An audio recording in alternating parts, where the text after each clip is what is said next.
Good morning, students. This is second very important phenomena which is explained with the help of particle nature of light or Planck's quantum theory. In first lecture we had discussed about the wave nature of electromagnetic radiations and electromagnetic radiation also. And now in this portion we are going to discuss about photoelectric effect. In first lecture we had also discussed about black body radiation. हमने देखा था कैसे black body radiations, the radiation emitted by black body comes in the form of chunks or in the form of bundles toward observer, right?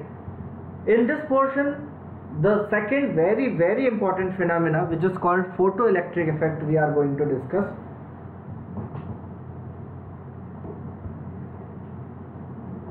The photoelectric effect. First let me discuss what is photoelectric effect. Actually what happened, you can see this arrangement, the negative terminal is bonded here and positive terminal is there, and the light incident on negative terminal. Negative terminal is a metal surface, a plate like structure, metallic plate like structure, and when light incident on it, electron ejected from metal surface and traveled toward positive electrode. This effect is known. It means the ejection of electron from any metal surface on incident of light or radiation is known as photoelectric effect, right? Ejection of electron from any metal surface when light incident on any metal surface is called photoelectric effect. Some important points regarding photoelectric effects are given here. The first important point is the electrons are ejected from the metal surface soon as the beam of light strike the surface. This is very important. जैसे ही light metal surface पर strike करती है, electron बाहर निकलते हैं. There is no time lapse between incidence of light and ejection of electron. This is very important phenomena. Because हम किसी object को जब बॉडी देते हैं, किसी ऑब्जेक्ट को जब हम लाइट या रेडिएशंस देते हैं, तो रेडिएशंस सारे एटम्स के बीच में डिस्ट्रीब्यूट होते हैं. तो ऐसी कंडीशन में ऑब्वियसली इलेक्ट्रॉन निकलने में समय लगेगा. बट यहाँ पर अगर हम उस लाइट को एक वेव की तरह कंसीडर करते हैं और हम किसी ऑब्जेक्ट को लाइट देते हैं, तो डेफिनेटली इलेक्ट्रॉन को निकलने में समय लगेगा. और लेकिन वैसा होता नहीं है, राइट? बिकॉज कोई टाइम नहीं लगता है. जितने भी इलेक्ट्रॉन निकलते हैं वो डायरेक्टली प्रोपोर्शनल होते हैं इंटेंसिटी ऑफ लाइट की. इसका मतलब ये है कि जितनी ज्यादा इंटेंसिटी और लाइट की ब्राइटनेस होगी उतना ज्यादा इलेक्ट्रॉन बाहर निकलेंगे. लेकिन एक खास बात और देखने को मिलती है, वो ये होती है कि फ्रीक्वेंसी, हर एक मेटल सरफेस के लिए एक पर्टिकुलर फ्रीक्वेंसी होती है. उस फ्रीक्वेंसी से अगर कम फ्रीक्वेंसी की आप लाइट दे रहे होगे तो चाहे आप ब्राइटनेस कितनी भी ज्यादा कर दो, कोई फर्क नहीं पड़ने वाला है, इलेक्ट्रॉन्स नहीं निकलेंगे. This frequency is known as threshold frequency. इस फ्रीक्वेंसी को थ्रेशहोल्ड फ्रीक्वेंसी कहते हैं. जब बात लाइट की ब्राइटनेस की होती है, अगर हम लाइट को एज अ वेव कंसीडर करते हैं तो ब्राइटनेस के अंदर सब कुछ आ जाता है, यानी उसकी फ्रीक्वेंसी भी आ जाती है, उसकी इंटेंसिटी भी आ जाती है, सब कुछ आ जाता है. यानी ब्राइटनेस बढ़ाएंगे तो नंबर ऑफ इलेक्ट्रॉन्स भी बाहर निकलने चाहिए और काइनेटिक एनर्जी भी बढ़नी चाहिए, लेकिन ऐसा नहीं होता है. Frequency of light determine or regulate the kinetic energy of electron also. Kinetic energy of electrons increase with the increase of frequency of light. It means brightness जो हम कहते हैं वो इंटेंसिटी और जो इलेक्ट्रॉन्स की काइनेटिक एनर्जी है दोनों को रेगुलेट नहीं कर पाता। नॉर्मली अगर हम एज अ वेव कंसीडर करते हैं तो ब्राइटनेस के थ्रू ही हम दोनों को रेगुलेट करते हैं, या ब्राइटनेस या इंटेंसिटी के थ्रू ही दोनों की बातें होती हैं। लेकिन इसमें दोनों, यहां पर दोनों चीजें बिल्कुल अलग अलग दिखाई देती हैं। अगर आप इंटेंसिटी बढ़ाएंगे तो नंबर ऑफ इलेक्ट्रॉन्स बढ़ जाएंगे, नो इश्यू, ज्यादा इलेक्ट्रॉन निकलेंगे, लेकिन इलेक्ट्रॉन निकलने के बाद उनकी काइनेटिक एनर्जी पर फर्क नहीं पड़ेगा। काइनेटिक एनर्जी में फर्क तभी देखने को मिलेगा जब हम फ्रीक्वेंसी बढ़ाएंगे। This is very important. So these observation are very important, और on the basis of these observation Einstein suggested, Planck's को इंक्लूड करते ही आइंस्टीन ने कुछ अपने इक्वेशन सजेस्ट किए थे और अपने कुछ स्टेटमेंट्स भी दिए थे। अकॉर्डिंग टू आइंस्टीन्स स्टेटमेंट्स और suggestions, when a photon strikes to a metal surface, it gives the energy of photon divided into two parts. One is called work function and other one is kinetic energy.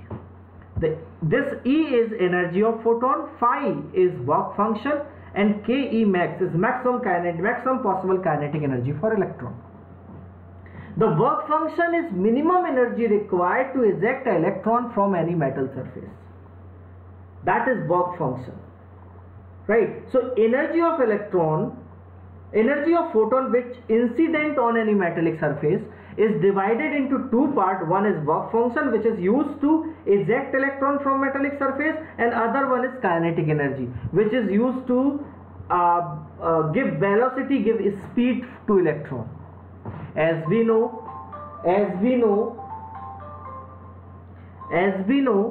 that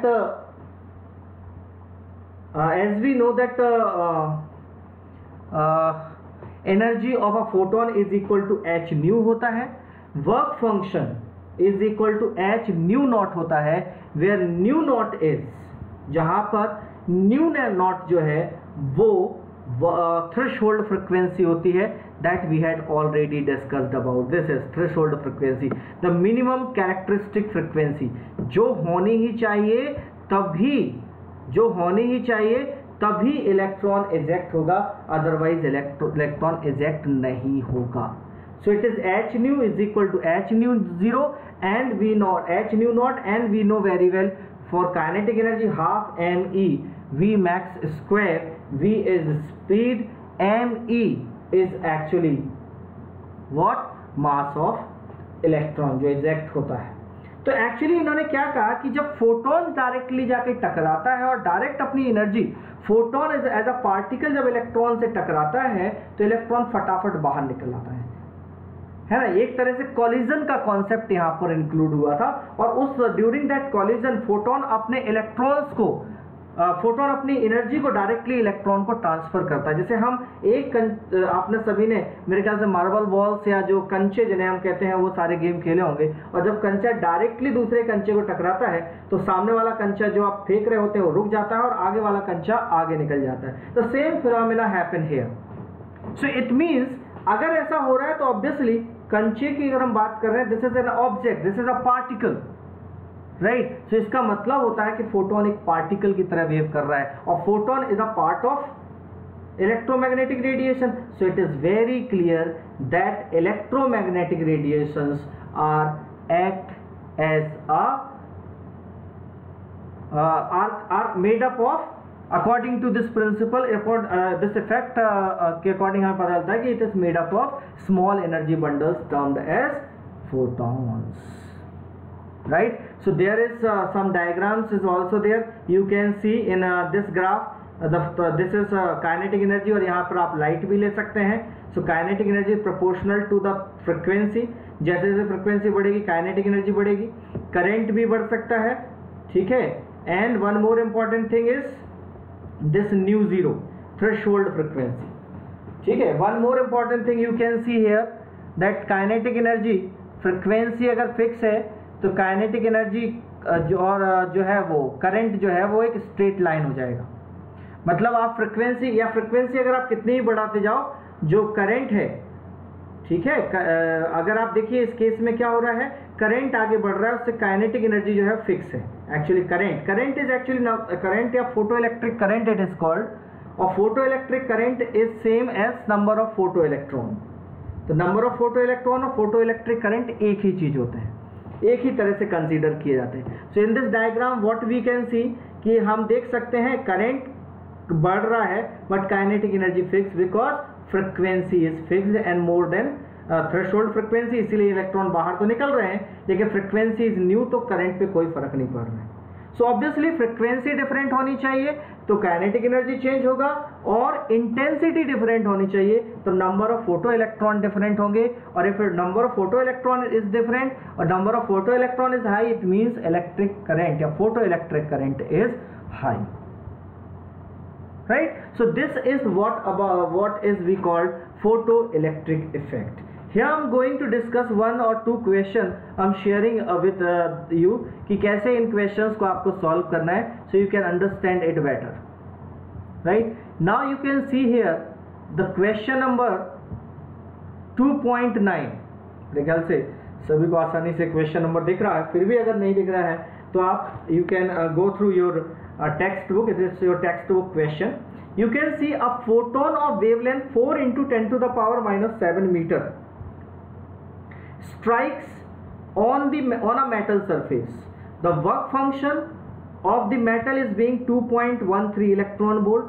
Calculate the energy of photon, the kinetic energy of emission, right? मान जो electron बाहर निकलते हैं उनकी kinetic energy, and the velocity of photo electron also, right? So let we discuss about it. यहाँ दो unit energy, एक unit energy की 2.13 वोल्ट इलेक्ट्रॉन वोल्ट दी गई है, ठीक है? सो हम थोड़ा सा ध्यान रखेंगे and let's we start to solve this question. तो what we have a photon, एक फोटोन है जिसकी वेवलेंथ आपको दी गई है। कितनी वेवलेंथ गिवन है हमें भाई? फोटोन की वेवलेंथ हमें गिवन है 4 into 10 to the power minus 7। कितनी वेवलेंथ गिवन है भाई? 4 into 10 to the power minus 7। Okay, so 4 into 10 to the power minus 7 याद करिए किसकी वेवलेंथ है? शायद आपको याद आए, अल्ट्रा वायलेट लाइट की वेवलेंथ होती है 4 into 10 to the power minus 7 मीटर। ओके, नाउ अब हमें क्या करना है? एनर्जी निकालनी है। तो एनर्जी, फोटोन की एनर्जी कैसे निकालते हैं? hc/λ। कैसे निकालते हैं? hc/λ। अगर एनर्जी आपको, देखिए इसे आप डायरेक्ट सॉल्व करके h की वैल्यू पुट कर सकते हैं 6.626 into 10 to the power minus 34, ये h की वैल्यू है।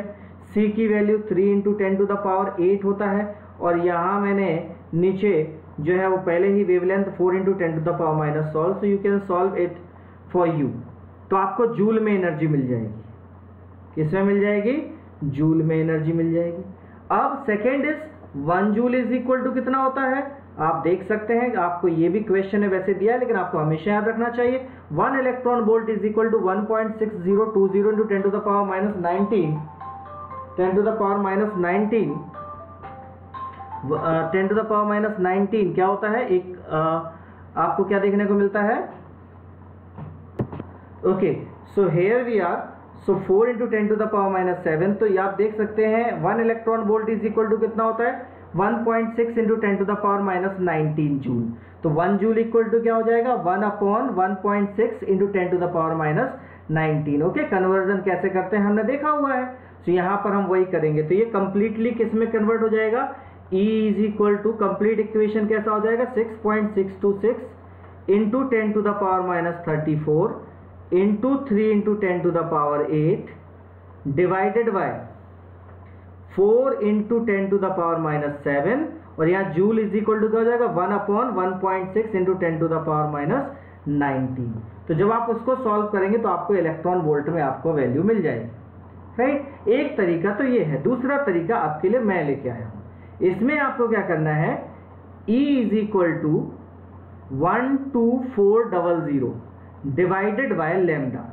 अब यहाँ पर लैम्डा को आपको हमेशा एंगस्ट्रॉम में रखना है, तो वैल्यू इलेक्ट्रॉन वोल्ट में आपको मिल जाएगी डायरेक्ट। और अगर आप एनर्जी को, अगर आपको मान लीजिए उसका उल्टा चाहिए कि वेवलेंथ कैलकुलेट करना है, तो एनर्जी को इलेक्ट्रॉन वोल्ट में रखिए, आपको डायरेक्ट वैल्यू मिल जाएगी। तो आप इस पूरे कैलकुलेशन को इस तरीके से कर सकते हैं, कोई प्रॉब्लम नहीं है। अगर इलेक्ट्रॉन वोल्ट में निकालना है, जूल में निकालना है, तो आप 1.6 × 10⁻⁻19 से डिवाइड करने की जरूरत ही नहीं है, right. So you can calculate. बाकी दूसरी मेथड आप कैलकुलेट कर लीजिएगा, मैं तो इसी मेथड को कैलकुलेट करूंगा। तो इसको एंगस्ट्रॉम में लिखेंगे तो कितना हो जाएगा, अगर किसी को समझ में नहीं आ रहा है तो मुझे बोलिए एंगस्ट्रॉम में कितना हो जाएगा। ये 4 × 10⁻⁷, तो एंगस्ट्रॉम में कितना हो जाएगा 4000 एंगस्ट्रॉम, राइट। 4000 एंगस्ट्रॉम, तो 4000 × 10⁻10 होता है ना, तो वो कितना हो जाएगा 4 × 10⁻7, राइट। तो ये और ये कैंसिल हो गया, ये और ये कैंसिल हो गया, और ये कैंसिल हो गया, तो ये कितना बचा, ये हो गया अपना कितना, ये कितना हो जाएगा बेटा, ये हो जाएगा 10, राइट, और ये कितना हो जाएगा 31। तो हमें कितना मिल गया 3.1 इलेक्ट्रॉन वोल्ट, इजंट इट। तो ये हमें मिल गया, ये क्या मिल गया हमें 3.1 इलेक्ट्रॉन वोल्ट। ये हमें मिल गया एनर्जी जो फोटोन ने हमें दी, वो एनर्जी है, ओके। जो फोटोन इंसिडेंट हुआ है ये वो एनर्जी है, राइट। इसके बाद तो ऑब्वियसली अब इस क्वेश्चन में देखिए वर्क फंक्शन कितना है, जो एनर्जी इलेक्ट्रॉन को बाहर निकालने के लिए कंपोज नेसेसरी है वो कितना है 2.13 इलेक्ट्रॉन वोल्ट, और 3.1 हमें मिला है, 2.13 इलेक्ट्रॉन वोल्ट वो एनर्जी है। तो आइंस्टीन इक्वेशन यूज करेंगे, तो इस इक्वेशन में क्या हो जाएगा भाई, E = 5 प्लस काइनेटिक एनर्जी। तो E हमें मिला कितना 3.1, जो है इलेक्ट्रॉन को बाहर निकालने में खर्च कितना हो गया, वर्क फंक्शन 2.13, इजंट इट। तो 2.13 मान लीजिए उसमें से खर्चा हो गया, तो बचा क्या भाई 2.13 उसमें से खर्चा हो गया, तो बचा क्या kinetic energy. So kinetic energy = क्या हो गया 3.1 minus 2.13। So it is equal to कितना आया 3.1 माइनस 2.13, तो कितना हो गया 10 3 7, here is 2, so 11 2 9 and it is 3, so कितना 0.97, आई थिंक अगर मैं सही हूं तो ये कितना हो जाएगा 0.97 इलेक्ट्रॉन वोल्ट। क्या होगा ये 0.97 इलेक्ट्रॉन वोल्ट आपको मिल जाएगा, क्या आपकी काइनेटिक एनर्जी या इलेक्ट्रॉन की काइनेटिक एनर्जी। तो हमें क्या चाहिए था, इलेक्ट्रॉन की काइनेटिक एनर्जी चाहिए थी हमें। तो दूसरा kinetic energy of the emission, यानी इलेक्ट्रॉन जो निकल रहा है उसकी काइनेटिक एनर्जी, और तीसरा आपको चाहिए वेलोसिटी या स्पीड ऑफ इलेक्ट्रॉन। तीसरा हमें क्या चाहिए, स्पीड ऑफ इलेक्ट्रॉन चाहिए, ओके। तो speed of electron 0.97 electron volt, तो हमें क्या मिल गया, काइनेटिक एनर्जी हमको मिल गई कि नहीं मिल गई, हमको काइनेटिक एनर्जी कितनी मिल गई बेटा, काइनेटिक एनर्जी हमको मिल गई, काइनेटिक एनर्जी = 0.97 इलेक्ट्रॉन वोल्ट। और अगर आपको इसको जूल में कन्वर्ट करना है तो 0.97 × 1.6 × 10⁻⁻19 कर दीजिए, तो जूल में कन्वर्ट हो जाएगा, और फिर ½ mv² कर दीजिए, तो me और v जो है मैक्स स्क्वायर, तो काइनेटिक एनर्जी की स्पीड आपको मिल जाएगी। तो v = क्या हो जाएगा 2 × 0.97 × 1.6 × 10⁻⁻19,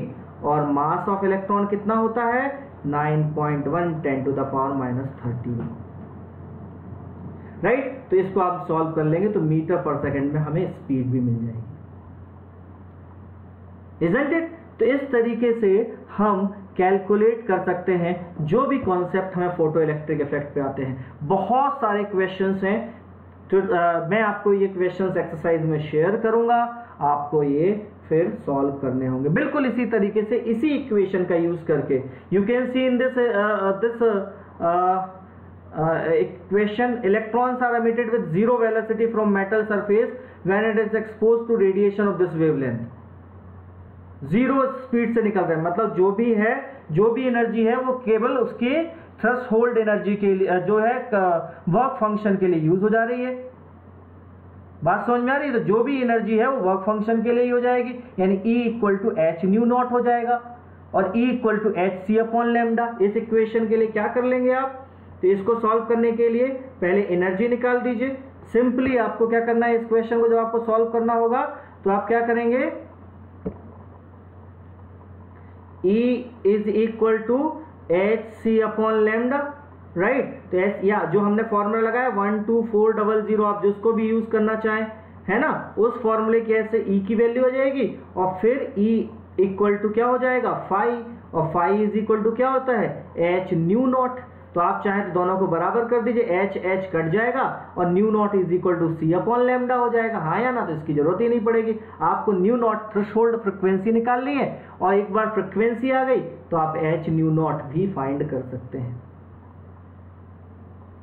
right. So this is very important phenomena, और मैंने जैसा आपको एक्सप्लेन किया, तो इस तरह से फाइनली ये क्लियर हो जाता है कि जो इलेक्ट्रोमैग्नेटिक रेडिएशन है वो दोनों तरह से बिहेव करते हैं। They behave as a light, like reflection, refraction, in reflection, refraction, interference and diffraction, and they also behave as that particles in black body radiation, in photoelectric effect and other phenomena. Line spectra of atom with special reference to hydrogen we will also discuss. But this is very important part. Please watch it patiently and remember each point of this video. Thank you for today.